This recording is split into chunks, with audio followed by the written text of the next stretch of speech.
At my son's 10th birthday party, my uncle gave him a paper titled, Top Kids in the Family, and said, "You're not even on it." Everyone laughed, until I dropped a folder marked, Confidential in front of him. This was just last week. And honestly, I'm still mad. We were in my parents' backyard. Nothing fancy, just balloons, snacks, a fold-out table, and a bright blue cake. My wife and I planned everything ourselves. Max was excited this year. He usually avoids big crowds, but he really wanted his cousins there. Then Uncle Ron showed up, late, as always, with a rolled-up paper and a bag of chips. "Got a special gift for the birthday boy," he said loud enough for everyone to hear. Max smiled. He thought it was something fun. Ron handed him the paper. "Open it up," he said. "This one's educational." Max opened it and read the title slowly. Top Kids in the Family ranked by behavior, achievements, and attitude. I thought it was a silly joke. But no, it was serious. There were names, ranks, photos, and made-up scores. Sarah, helped grandma, got an A in math, 15 points. Nate, scored in soccer, uses good manners, 12 points. Ava, made her bed 5 times, 9 points. And at the bottom, in red, not ranked, Max for crying during Uno, not eating vegetables, and being dramatic. Ron laughed. "Better luck next year, champ." Max's smile disappeared instantly. The rest of the family laughed too. My sister even clapped. My cousin Rich shouted, "Oof, brutal but fair." Max just stood there, holding the birthday card he made for Ron, slowly crushing it in his hand. And I remembered last year. Max tripped and fell into his cake. Everyone laughed. Ron joked about it while Max cried in my arms. We left early. No one cared. Back to now. I took the chart from Max and quietly told him, "Go inside and wait for me." I walked to where I left my coat. Inside was a folder I almost didn't bring. It was labeled, Confidential, Family Financial Records, 2018 to 2024. When I came back, Ron was still joking, and everyone else acted like nothing happened. I placed the folder on the gift table. "Ha! What's this?" Ron asked.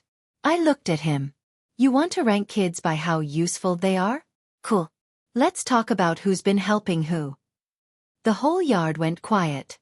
Even my mom froze. Max peeked out the window, watching. And for once, he saw me speak up, not just for him, but for every time our family made us feel small. The air changed. Ron looked confused. "What is this?" I looked around. "This is my list. My own ranking. Based on who's been paying bills, fixing cars, and covering hospital costs when someone forgot their insurance." No one said a word. Ron's face turned red. Not embarrassed, just angry. "Come on, man," he said, trying to smile. "It was just a joke.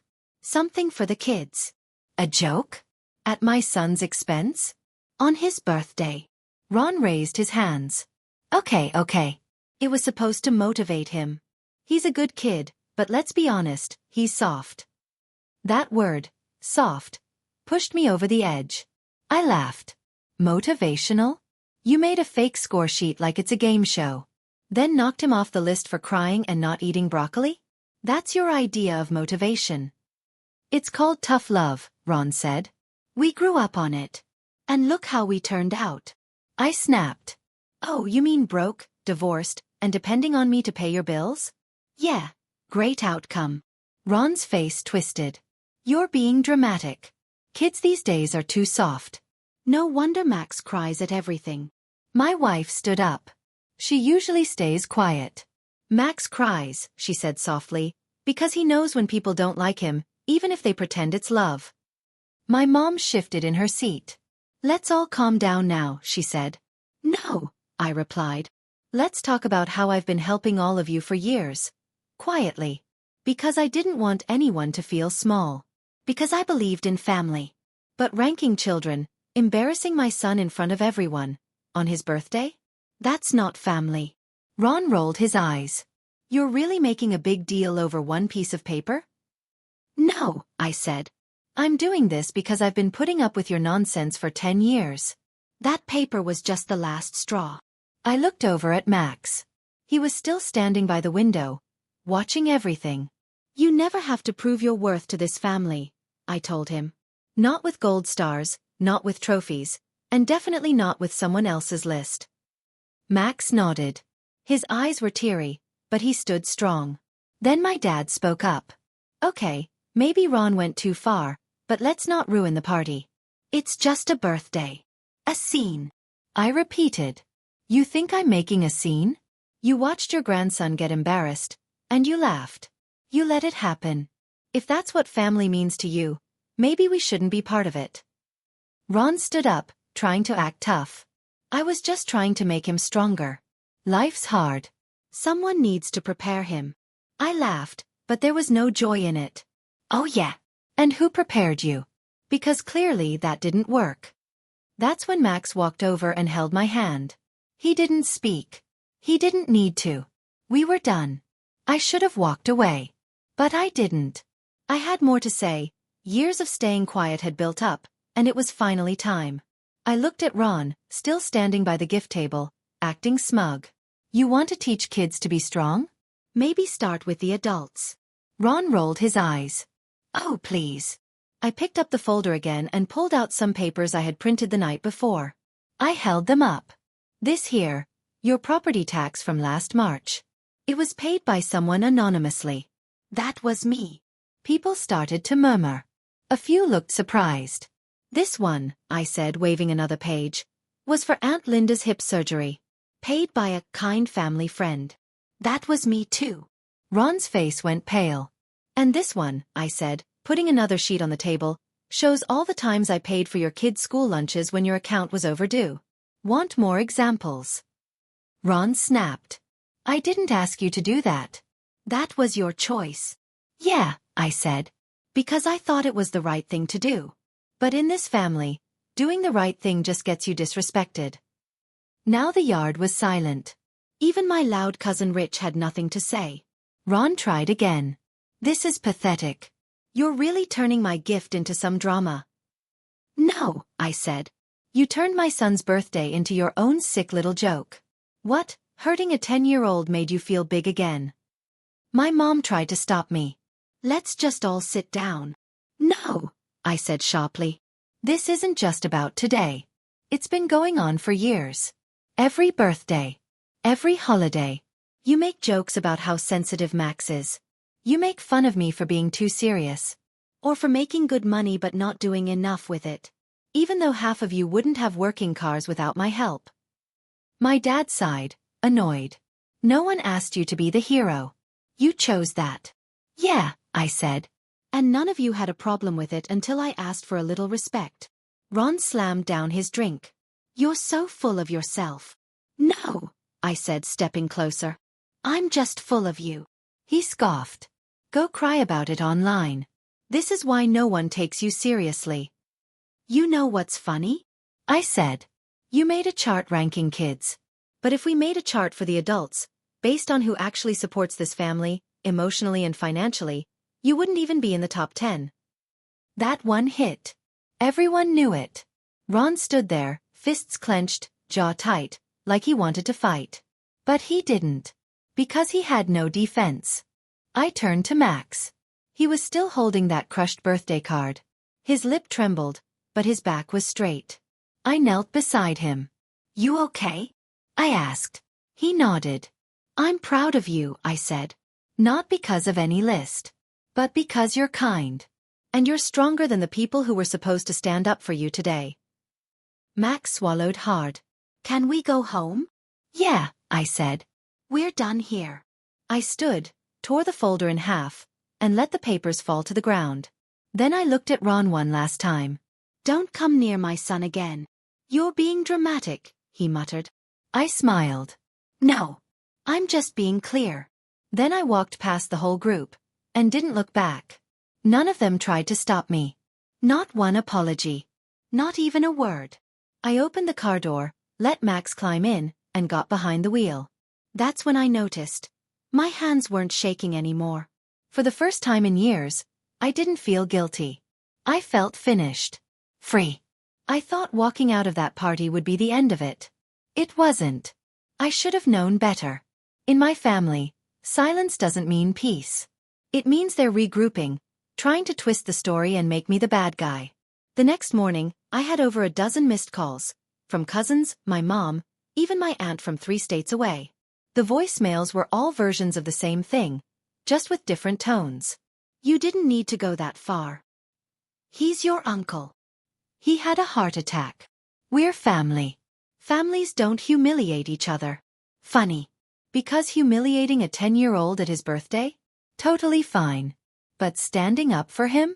That was too far. Around noon, my phone rang again. It was Ron's wife. I stared at the screen for a minute before picking up. Hey, she said softly. Can we talk?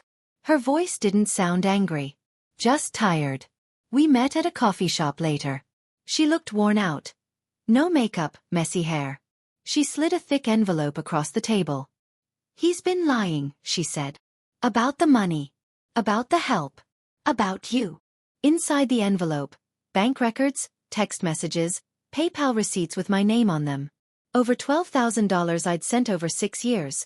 For emergencies, car repairs, school fees. Sometimes it went to Ron directly. Other times through his daughter or a friend who needed help. He set it all up. I felt sick. You didn't deserve what happened at that party, she said. He's not doing well, mentally or physically, but that doesn't excuse it. I nodded as I flipped through the papers. The ranking thing, she added. It wasn't even meant for Max. He made that list a while back. Used to joke about it at barbecues. But when he reprinted it without Max's name, I knew something was off. That was just the beginning. Later that week, my mom showed up at my door. No warning. She held a Tupperware container in one hand and a folded note in the other. I was wrong, she said. About the party. About everything. She sat down on my couch like nothing had happened. I should have stopped Ron, she said. I just didn't know what to say. I didn't answer. I just looked at the note she was holding. It's from Ron, she said. He wrote it in the hospital. I opened the paper. The handwriting was messy. You embarrassed me, but maybe I deserved it. I don't know what's wrong with me anymore. You were always the one who showed up when no one else did. Maybe that's why I resented you. I'm sorry. Tell Max I was wrong. No excuses, just the truth. I didn't know what to say. Then came the third surprise. Max hadn't said much since the party. He stayed quiet, read books, and built Lego cities. But one night, I found a note on his pillow. Dad, I'm glad you didn't laugh with them. I thought something was wrong with me. But maybe they're just mean. Thank you for leaving with me. I read it 3 times, then cried. Hard. Because all those years I thought I was keeping the peace for him. But he didn't need peace. He needed truth. But the story wasn't over. That weekend, we got invited to a family barbecue. My mom said, just come by. No drama, I promise. I didn't want to go. My wife didn't either. But Max wanted to see his cousins. So we went. Ron wasn't there, of course. But Rich was. And so were the others who laughed at that stupid chart. At first they avoided us. Awkward smiles. Whispered stares. Then Rich came up to me by the grill. Hey, he said, chewing a toothpick. Just so you know, you kind of overreacted. I raised an eyebrow. You think it's funny to humiliate my son? It was just a joke, he said. You made it into some courtroom drama. I didn't yell. I didn't argue. I just looked him in the eyes. If someone handed your kid a list of why he wasn't good enough, would you still be laughing? He didn't answer. He just walked away. Then came the last twist. A cousin I barely talked to messaged me after the party. She said her daughter had anxiety, and Ron used to do the same stuff to her. He teased her, mocked her, tried to toughen her up. She cried all the way home after Max's party. Not because of Ron, but because someone finally stood up. She saw Max leave with you and said, I wish my dad had done that for me. I stared at the message for a long time. And for the first time I realized what I did that day. Walking out. Calling them out. It wasn't just for Max. What I did that day wasn't just for Max.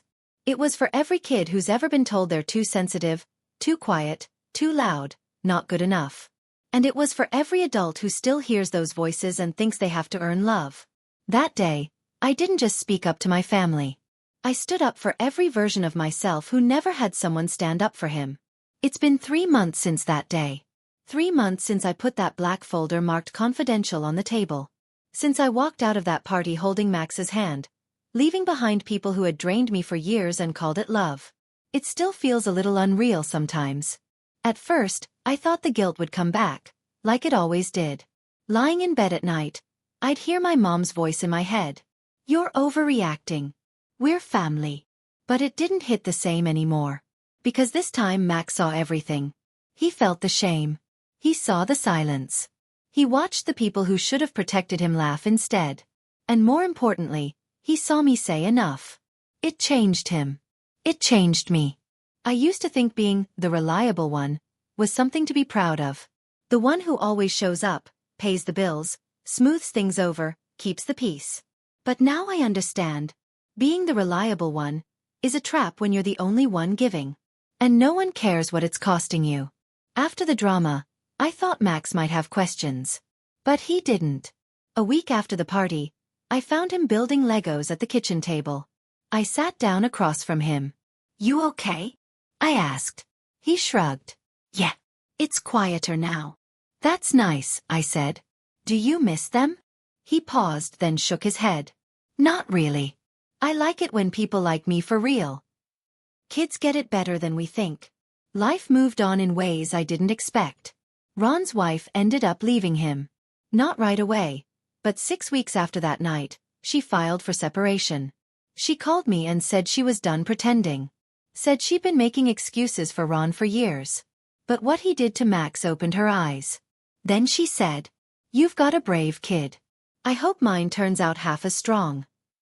Ron didn't handle it well. He tried to twist the story, told the family I manipulated her, said she was unstable. But no one really believed him. Too many people had seen his behavior for too long. Max started doing better than ever. He joined a coding club. He started drawing comics. He even made a list, top 5 people who actually like me. I was number 1. The others? His mom, our neighbor Claire, his teacher, and himself. That last name made me cry. I also reconnected with old friends, people I'd stopped talking to because I was always busy with family. One of them, Sam, invited us for a weekend at the lake. No drama. No guilt. Just laughter, board games, and burnt marshmallows. On the way home, Max said, "Can we do that every year?" I smiled. We can. We will. My wife and I started therapy. Not because we were struggling but because we wanted to build something better. To break the old patterns. To show our son that love isn't earned by sacrifice. It's given freely. We even started talking about having another child. Funny how much life opens up when you close the wrong doors. As for the rest of the family, they fell apart. Not because of me. They'll say it was, but I just turned on the light. The cracks were already there. I just stopped trying to patch them up. A few cousins reached out quietly. One said, "I wish I had the courage to do what you did." I told her, "You don't need courage. Just stop pretending you're not hurt." I haven't talked to Ron since. Or Rich. Or the others who laughed at a child's pain. And honestly, the silence is the most peaceful sound I've heard in years. Then, 2 weeks ago, one last surprise came. A card showed up in the mail. No return address. Inside was a photo of Max at his birthday. Before the mess. He was blowing out candles. Smiling. On the back, someone had written, "He deserved better. I'm sorry." No name. But I knew who it was. That's the thing about speaking up. It ripples. It shakes loose the lies others were clinging to. It makes people choose who they really are. Some walk away. Some stay. Some say sorry. And some just fade quietly. And you? You move on. For the first time in my life, I'm not the reliable one. I'm just me, a dad, a husband, a man who finally knows where he ends and where others begin. Last night, Max asked, "Are we going to Grandma's for the holidays?" I said, "Maybe. But only if we want to. Not because we feel like we have to." He smiled. "Then let's stay home." We can make pancakes and watch bad movies. Sounds perfect to me. We don't need a family tree if the roots are rotten. We'll grow something new. And this time, the soil is good.